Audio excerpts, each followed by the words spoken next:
I talked in a video recently about how I was an overzealous consumer, and I was, and still am. I'm a recovering impulse buyer, and it's not a habit that's easy to break, especially not when our entire world is designed for the singular purpose of selling you stuff.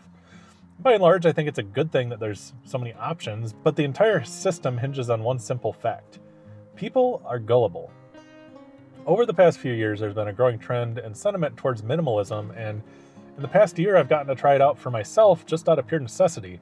With everything I've had going on, I haven't had any disposable income to blow on random shiny things. So here I am. And here's what I've learned. Consuming is an addiction. I've consumed mindlessly for so long that when I couldn't afford to buy a cart full of useless Chinese doodads on Amazon for a couple months, I actually started to get withdrawal symptoms. Not chemically, but doing the kind of things that addicts do. Let's take the bottles back so I can buy this thing. If you're in a state with bottle returns, you'll know what I mean. What if I scraped all my change together? I could probably afford it then. It was kind of ridiculous. But after a month or two, I just kind of got over it. I don't browse Amazon looking for things anymore. I only go there if I need something. Not constantly consuming anymore has made any purchase that I do get actually seem kind of special again. I'd lost the excitement of getting something new because new things came in every week anyway. Now I actually appreciate the things that I do get. Getting things that I need instead of things that I want has really made me evaluate what the things that I actually need are. And as a bonus along the same lines, it's gotten me more into a mindset of figuring out how to make things work with what I already have available instead of just purchasing something new. Minimalism actually ties very well into one of my other traits when it comes to purchasing things, which is that I will happily spend months researching a product. I'm talking videos, reviews, spreadsheet comparisons, everything. Historically, I would do this for large purchases, but now that I'm only buying things that I actually need, it makes me care a lot more about if I'm getting the right product for my specific use. It's made me declutter, especially right now when everything I own is in storage. It's really driven home the point that I can really live without any of it.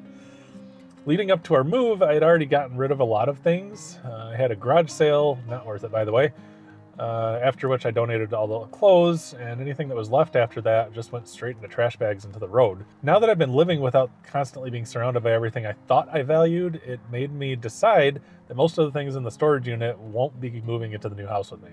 They'll be disposed of some way, sold, donated, whatever. This has been one of the lessons that I wasn't expecting to learn, and certainly wasn't actively seeking to, but I'm honestly glad that I did. And this isn't saying that I've completely sworn off getting items purely for entertainment, but I'm a lot more selective about them now. I've started leaning a lot more into things that help you enjoy, not just being mindlessly entertained. A recent example being, instead of getting a new video game that I had been eyeing, I got a used kayak instead. And sure, I can't use it right now because we're heading into winter, but that kayak is going to provide me with years of enjoyment, not 40 hours of entertainment that could have been spent doing something else that would actually enhance my life. And that's what my newfound minimalism is all about to me. It's helped me to recognize that most things in life are ultimately more important than the stuff that you collect along the way.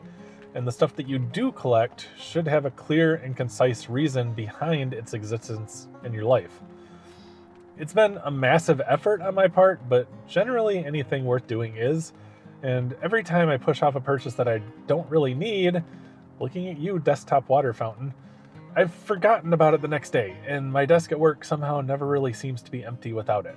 So every time I decide not to spend, it's a minor victory and makes me feel better overall about the choices that I'm making everywhere. So what about you? Are you a mindless consumer, minimalist, somewhere in between? What do you think about your lifestyle because of it? Let me know in the comments. And as always, thanks for hanging out with me today. I'm Dylan, and I really do appreciate it. Please do me a favor and hit the like and subscribe buttons. It really does mean the world to me and lets the algorithm know that you enjoyed it. Much love. Until next time, take care.